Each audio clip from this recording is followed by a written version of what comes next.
The while loop in Python is a condition-controlled loop. What that means is that the instructions inside the loop will be executed over and over again as long as its condition evaluates to true. And in this case, we will keep reading numbers until the user enters a positive number.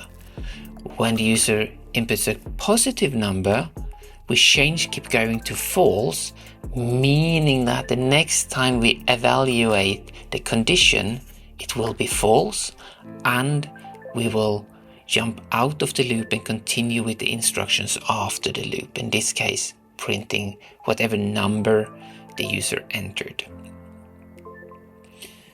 We use while loops when we beforehand don't know how many iterations we need.